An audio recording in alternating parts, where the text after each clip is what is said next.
One of the things that's really interested me is the extent to which, whether you're looking at military, politics, business, there's been a trend in recent times to focus on the idea of storytelling, that strategy is a form of storytelling, either because you're telling your stories to influence and persuade, or it's actually your way of conceptualizing and thinking about the strategy itself. And this makes sense because we think in terms of stories, and the work that we've done on that's been done on the brain tells you that the people come with frameworks of understanding that if you don't acknowledge those frameworks of understanding, then what you say will be misinterpreted and go wrong. But stories can be very misleading. Stories can exaggerate the role of individual actors who tend to be the storytellers, and they play down the role of chance and the unexpected.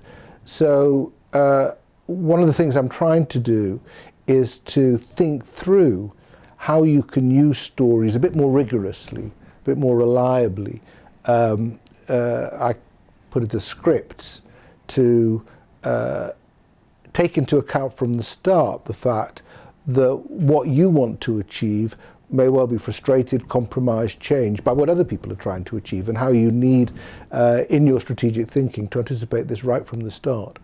We're very influenced at one level by stories about, say, a story like David and Goliath, which at one level is about how the underdog can achieve victory by being craftier than the ponderous opponent.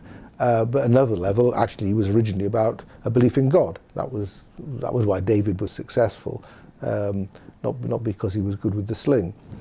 And then you go in a different sphere and you look at the role of theory, because actually one way or the other, social theories have a considerable influence on how people act. They tell them about the nature of the political and social forces at the time, how they should respond to them, what they can do to influence them, to sort of work with the tide of history, and the relationship between social theory and political action, which affects not just mainstream politics, but affects the business world and the military worlds as well, is really important. And there's a tendency in writing about strategy to think it's not about theory, it is all about practice.